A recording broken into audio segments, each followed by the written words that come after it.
Hello and good morning, students of class 11th. Today in our economics class we are going to start our chapter number 6, price elasticity of demand. आज हम अपना price elasticity of demand start करेंगे. देखिए, starting में हमारा elasticity of demand. Elasticity of demand क्या होती है? देखिए, आप लोगों ने इलास्टिक देखा है ना. इलास्टिक कैसा होता है?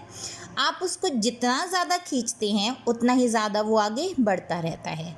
बट कंडीशन क्या है? आपको दोनों तरफ से खींचना पड़ेगा. यही होता है ना इलास्टिक. तो डिमांड में इलास्टिसिटी कैसे यूज़ होगी? जब कोई दोनों तरफ से क्या हो, चेंज हो. किस में? दो फैक्टर्स में डिमांड के. कौन कौन से? देखिए, या तो प्राइस में चेंज हो, प्राइस और क्वांटिटी डिमांडेड, या कंज्यूमर की इनकम में और डिमांड में चेंज हो. ठीक है. किसी एक वजह से जब दूसरी चीज़ में चेंज होता है तो वो क्या होती है? हमारी इलास्टिसिटी ऑफ डिमांड. जितना चेंज होगा उतनी हमारी इलास्टिसिटी होगी. ठीक है. जैसे देखिए, इलास्टिसिटी ऑफ डिमांड में हमारा किसी भी वजह से चेंज हो सकता है. क्वांटिटी डिमांड में किसी भी वजह से चेंज होता है. It can be change because of change in it's on price. Commodity का खुद का प्राइस चेंज हो जाए. देखिए, अगर कमोडिटी का प्राइस बढ़ जाता है तो हम डिमांड कम कर देते हैं. वही उसी कमोडिटी का प्राइस घट जाता है तो हम डिमांड ज़्यादा कर देते हैं. वही इनकम बढ़ जाए कंज्यूमर की तो हम डिमांड ज़्यादा कर देंगे. इनकम कम हो जाए तो डिमांड कम हो जाएगी. रिलेटेड गुड्स के प्राइस में चेंज होने पर डिमांड कैसे चेंज होती है ये भी हमें पता है. तो जिस लेवल तक डिमांड चेंज होगी that will be our elasticity of demand. Clear है?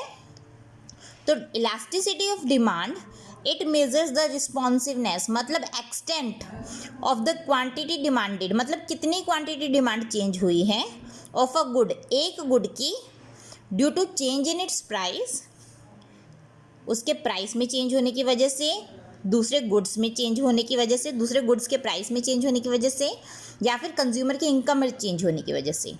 इन वजहों से जैसे हमारी इलास्टिसिटी ऑफ डिमांड, हमारी डिमांड में जिस एक्सटेंट तक चेंज होता है वो हमारी होती है इलास्टिसिटी ऑफ डिमांड.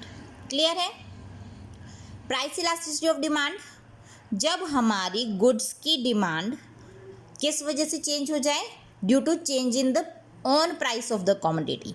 कमोडिटी के खुद के प्राइस में चेंज होने की वजह से जब हमारी क्वांटिटी डिमांड में जितना चेंज होगा वो क्या होगी? हमारी price elasticity of demand.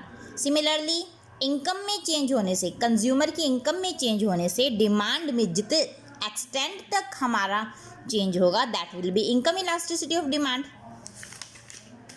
And third one is given as cross elasticity of demand.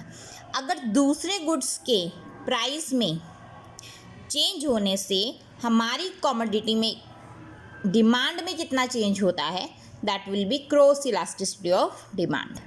ठीक है. दो तरह के गुड्स थे, हमने इसमें पढ़े हुए हैं. कौन कौन से थे? यस, एक तो था हमारे वो गुड्स जो क्या होते हैं, हमें सेम उसमें ख़रीदने पड़ते हैं. ठीक है. जैसे कम्प्लीमेंट्री गुड्स हैं हमारे. कॉम्प्लीमेंट्री गुड्स जैसे पेन एंड इंक, ठीक है, सेम लेवल पे ख़रीदने पड़ेंगे. और दूसरे कौन से हैं?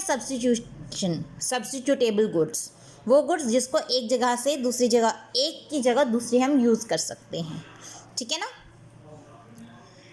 अब है हमारी meaning of price elasticity of demand. Price elasticity of demand क्या होते हैं? It is the degree of change और extent of change in demand in response to a change in on price of the commodity. ठीक है. अगर commodity के खुद के प्राइस में चेंज होने से जितनी डिमांड उस कमोडिटी की चेंज होगी that will be price elasticity of demand. Okay. यहाँ पर आपको इसका फॉर्मूला गिवन है इलास्टिसिटी ऑफ डिमांड का. It is percentage change in quantity demanded divide by percentage change in price. और you can see change in demand divide by initial demand into 100 upon change in price divide by initial price into 100. Okay. इसको जब हम इस तरीके से भी लिखेंगे, बेटा देखिए माइनस में है ना. माइनस में क्यों है? माइनस में होने का क्या मतलब है? ये जो फॉर्मूला हमें गिवन है that is in the minus.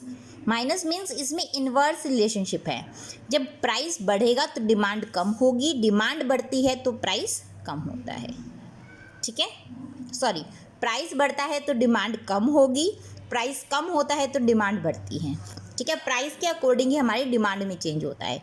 तो इन्वर्स रिलेशनशिप है, अपोजिट है एक दूसरे के, इसलिए यहाँ पर हमने नेगेटिव साइन लिया है।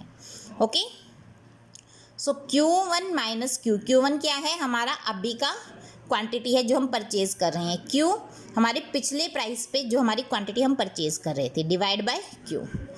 पिछला प्राइस ये अभी का प्राइस है, ये पिछला प्राइस है, डिवाइड बाय जो हमारा पिछला प्राइस था, ठीक है, जिसके ऊपर हमारी डिमांड चेंज नहीं हुई थी। चेंज कब हुई, जब हमारा प्राइस चेंज हुआ, ठीक है। तो it will be change in Q upon Q, change in P upon P, change in Q upon Q।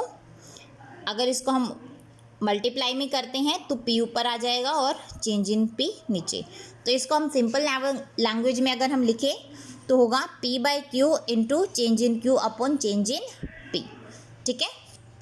QP क्या है, it is the initial price, P है हमारा इनिशियल प्राइस, Q है हमारी initial demand, change in Q है change in demand, change in P है change in price, P1 is our new price, Q1 is our new demand, ठीक है। It is simple. एक example देखिए, बहुत simple सा है। सपोज कीजिए इनिशियल प्राइस है आइसक्रीम का 4 रुपये। इनिशियल प्राइस मीन्स हमें P दिया हुआ है, ठीक है। P is our 4 rupees and the initial demand for the ice cream is 1 cup. Demand दी हुई है, मतलब Q दिया हुआ है, P 4 है, Q 1 है, ठीक है। If the price of ice cream falls to ₹2, P1 आ गया 2 एंड डिमांड इंक्रीजेज टू 4। 2 रुपये कीमत होने पर हमारी जो डिमांड है वो बढ़ गई है, तो ये Q1 है। P Q P1 Q1 सभी चीज़ें हमें मिल गई। अब हम इजीली इलास्टिसिटी ऑफ डिमांड निकाल सकते हैं, प्राइस इलास्टिसिटी ऑफ डिमांड निकाल सकते हैं। देखिए Q है 1, Q1 है 4, चेंज इन Q आ जाएगा Q1 minus Q। Similarly change in P आ जाएगा P1 minus P। P upon Q 4/1 into 4 में से 1 गए 3। सिमिलरली हमारी जो प्राइस है, प्राइस P1 माइनस P होता है हमारा, P1 माइनस P होता है ना, मतलब जो हमारी अभी की डिमांड है अभी की प्राइस से माइनस पुरानी वाली जो प्राइस है, तो 2 माइनस 4 विल बी -2। 2 में से 4 गए तो -2 हो जाएगा ना, तो इसलिए यहाँ पे माइनस आ गया। इस माइनस से ये माइनस कट हो जाएगा बेटा, ठीक है। और यहाँ पे 2 आ गया तो 6 विच इज़ ग्रेटर देन 1। तो इलास्टिसिटी ऑफ डिमांड यहाँ पर हमारी 1 से ज़्यादा है। ओके, इसी तरह से हमारा नेक्स्ट सम दिया हुआ है। आप देखिए 2 क्रिटिकल सिचुएशंस दी हुई है। क्रिटिकल सिचुएशंस कब होती है, जब हमें दिया हो कि हमारा जो फॉर्मूला है उसके अंदर माइनस का साइन जब ना लगाएं तो, ठीक है।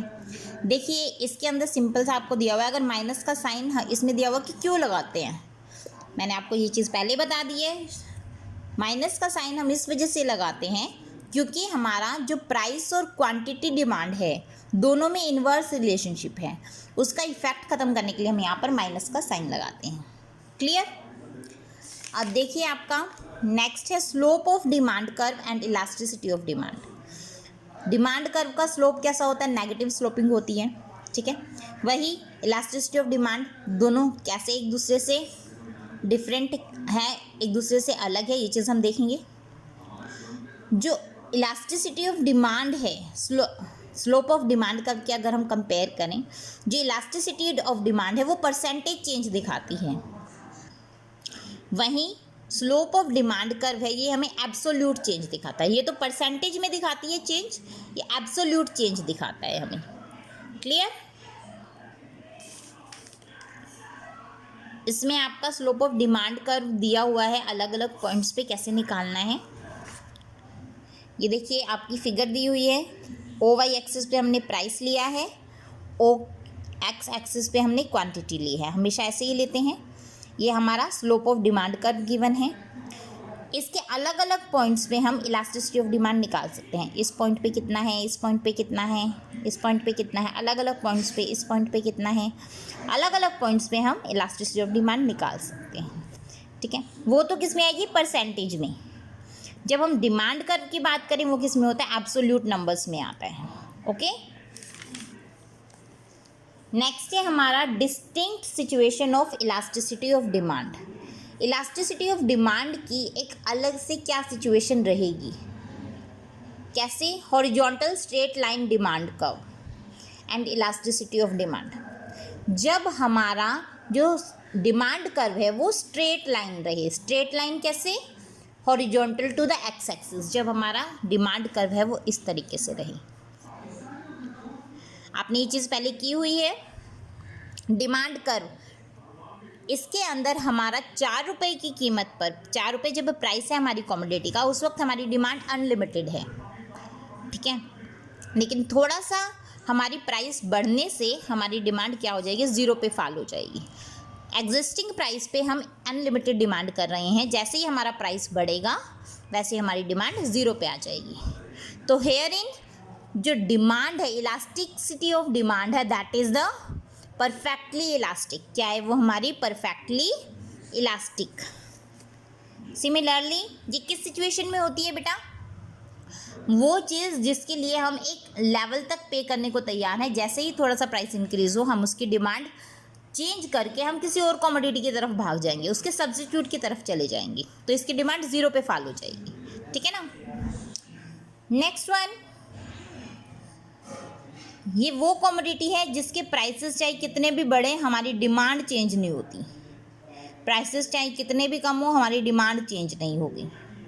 ठीक है, जैसे नमक है, नमक का प्राइस 2 रुपये था तब भी हम एक थैली खरीदते थे, 4 रुपये है तब भी एक थैली खरीदेंगे, 6 रुपये है तब भी।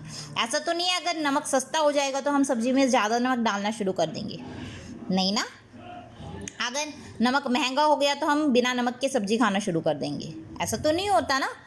नमक की जो हमारी कंजप्शन है वो सेम रहेगी। ओके, सो हेयर इन हम अगर ध्यान से देखें तो क्या मिलेगा हमें, हमारी जो बहुत ज़्यादा नेसेसिटी ऑफ गुड्स हैं, हमारे जो नेसेसिटी गुड्स हैं वो इस वाली डिमांड के अंदर आते हैं और उनके प्राइस के चेंज होने से हमारी डिमांड में कोई चेंज नहीं होता।